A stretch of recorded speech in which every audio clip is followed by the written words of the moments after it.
அஞ்சலா அஞ்சலா. சொல்லுங்க. எங்கே கிளம்பிட்டீங்களா கம்பெனிக்கு? ஆமாம்மா, நான் கம்பெனிக்கு தான் கிளம்புறேன். இன்னைக்கு போயிட்டு எல்லாருக்கும் சேலரி கொடுக்கணும்ல, கொடுக்குறேன். பெரியவா ஏதாவது சொன்னானா? ஆமாங்க, ஏதோ ஒரு வேலை விஷயமா போகிறேன்னு சொன்னாங்க. காலையிலே கிளம்பிட்டான், இன்னும் வரல. சரி, அது பரவாயில்ல, அவன் பார்த்துக்குவான். நீங்கள் போங்க, உங்கள் வேலையை பாருங்கள். நாங்கள் போய் எல்லாம் சாப்பிட்றோம். சரி அஞ்சலா, இன்னைக்காவது உருப்படியாக அவன் ஏதோ வேலைக்கு சேர சொல்லு. இனிமேல் பிஸ்னஸ் தான் என்கிட்ட ஒரு ரூபா கூட கேட்கக்கூடாது அஞ்சலா. இல்லைன்னா நம்ம கம்பெனியில் வந்து வேலையை பார்க்க சொல்லு. புரியுதுங்க. ஆனால் அவன் தான் நம்ம சொல்கிறதே கேட்க மாட்டானே. சரி விடுங்க, இன்னொரு வருஷம் பார்ப்போம். இல்லைனா உங்களுக்கு அப்புறம் அவனையும் அந்த கம்பெனியில் உட்கார வச்சிடலாம். அவன் என்ன பண்ணுறானோ அதை முயற்சி பண்ணி பண்ணி பார்க்கட்டும். நான் வேணா ஒன்று சொல்கிறேன், ஒன்றால் மட்டும்தான் அவன் கெட்டு போய்கிட்டே இருக்கான். ஆரம்பத்துலேருந்து அவன் என்ன பண்ணாலும் நீ சப்போர்ட் பண்ணி பண்ணி பண்ணி அவனை நீ இன்னும் என்ன நிலைமை கொண்டு வர போகிறேன்னு எனக்கு தெரியல. இன்னைக்கு ஒரு மாதம் இந்த டைம் எடுத்துக்க சொல்லு. இல்லைனா ஒரு மாதத்துக்கு அப்புறம் அவன் கம்பெனியில் வந்து உட்காரணும் அஞ்சல. இதுதான் என் முடிவு. இல்லைன்னா அவனை இந்த வீட்டை விட்டு கிளம்ப சொல்லிடு. இன்னைக்கு இதை அவன்கிட்ட தெளிவாக சொல்லி முடிச்சிரு.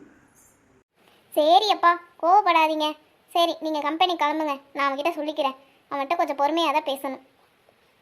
ஹலோ, இந்த ஆஃபீஸ்க்கு தாம்மா வந்துட்டுருக்கேன். ஃபைல்ஸ் எல்லாம் கொஞ்சம் எடுத்து வை, இந்த வந்துடுறேன். சரி அஞ்சலா, ஆஃபீஸ்லேருந்து ஃபோன் வந்துருச்சு.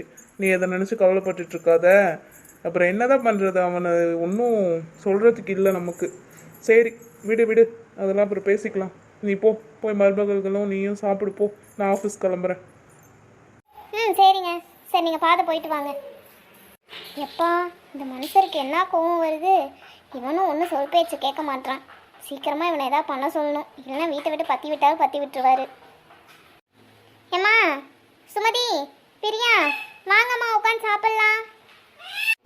அத்தை, இங்கே வாங்க. நாங்கள் இங்கே ஹாலில் தான் உட்காந்து சாப்பிட்டுட்டு இருக்கோம். நீங்களும் வாங்க, சாப்பிட்லாம். ஓ, 2 பேர் சாப்பிடவே ஆரம்பிச்சிட்டிங்களா? நல்ல வேலை, நீங்கள் இன்னும் சாப்பிடலையா நான் நினச்சிட்டு இருந்தேன். சரி இருங்க, நான் போய் எனக்கு கிச்சனில் சாப்பாடு எடுத்துகிட்டு வரேன். இல்லத்த, போவாதீங்க. எந்தோ உங்களுக்கும் சேர்த்து தான் எடுத்துகிட்டு வந்திருக்கா சுமதி. வாங்க, இப்படியே உட்காந்து சாப்பிட்லாம். ஓ அப்படியா? சரி இருமா, நான் போய் எடுத்துக்கிறேன். இருங்கத்த, நான் எடுத்து தரேன். ஏன்த்த இப்படி கஷ்டப்பட்டு உட்காந்துருக்கீங்க? நீங்கள் வேணா இந்த சோஃபாக்கு வாங்களேன். அட அதெல்லாம் ஒன்றும் இல்லைம்மா, இப்படி உட்காந்தாதான் கொஞ்சம் நல்லா இருக்கும். இந்த டைனிங் டேபிளில் உட்காந்து சாப்பிட்டா மனுஷனால் சோறு திங்க முடியுதா? அந்த காலத்தில் நான் கீழே உட்காந்து தான் சாப்பிடுவேன். இப்போ உட்காந்தா எந்திரிக்க முடியலன்னு இந்த சோஃபாலையும் உட்காடுறேன். ஆமாங்கத்த, அதே என்னமோ உண்மைதான். கீழே உட்காந்து சாப்பிட்டா தான் சாப்பிட்ட மாதிரியே இருக்குது. ஆமாத்த, கரெக்டு தான். எனக்கும் இந்த முதுகுவலி இருக்கிறனால தான் நானும் மேலே உட்காந்து சாப்பிட்றேன். இல்லை நானும் கீழே தான் உட்காந்து சாப்பிடுவேன். சரி சரி, அதெல்லாம் இருக்கட்டும். அவன் என்னமோ பிஸ்னஸ் விஷயமா போகிறேன்னு சொன்னானே, உன்ட்ட ஏதாவது சொன்னானா? எது ஃபோன் கீன் வந்ததா? போய் கிட்டத்தட்ட ஒரு 2 மணி நேரம் ஆச்சு. அட போங்கத்த, அவர் பிஸ்னஸ்னு இப்படியே ஊரை சுற்றிட்டு இருக்கிறதுக்கு உங்ககிட்ட ஏதாவது சொல்லிட்டு போயிருப்பாரு. யாரோ ஃப்ரெண்டு பணத்தை திருப்ப தரேன்னு சொல்கிறானாமா. இதெல்லாம் நடக்கிற காரியமா?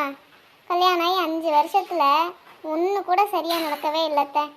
என்னமோ அதெல்லாம் அவர் சொல்கிறாரு. நீங்களும் கேட்டுட்ருக்கீங்க, நானும் கேட்டுட்ருக்கேன். எனக்கு ரொம்ப வருத்தமாக இருக்குத்த. அட விடுங்க பிரியாக்கா, சீக்கிரமாக மாமா ஏதாவது ஒன்று பண்ணிடுவாங்க. அதெல்லாம் நீங்கள் நினச்சி கவலைப்பட்டுட்டு இருக்காதீங்க. அதான் பெரிய மாமாலாம் இருக்காங்கல்ல, எல்லாம் சேர்ந்து ஏதோ பண்ணுவாங்க. அவங்க ஏதோ முயற்சி பண்ணுறாங்க. கண்டிப்பாக ஒரு நாள் வெற்றி வரும் பாருங்க. அப்போ நீங்கள் பாருங்கள் எவ்வளோ சந்தோஷமாக இருப்பீங்கன்னு. ஆமாம் பிரியா, சுமதி சொல்கிறது தான் உண்மை. கண்டிப்பாக அவன் ஒரு நாள் வெற்றி அடைவான் பாரு. அப்போ பாரு நீ எவ்வளோ சந்தோஷப்பட போகிறேன்னு. உன்னோட சேர்ந்து நாங்களும் சந்தோஷப்படுவோம். ஆமாம் ஆமாம், அவன் சக்ஸஸ் பண்ணிடுவான். நீங்களாம் நம்பிட்டுருங்க. அவனே சக்ஸஸ் ஆகிற மாதிரி போனாலும் நான் ஆக விட மாட்டேன். எனக்கு தேவை இந்த சொத்து தான். அதுக்கு அவன் வேலை வெட்டி இல்லாமல் இருந்தால் தான் சொத்தை பிரித்து வாங்க முடியும்.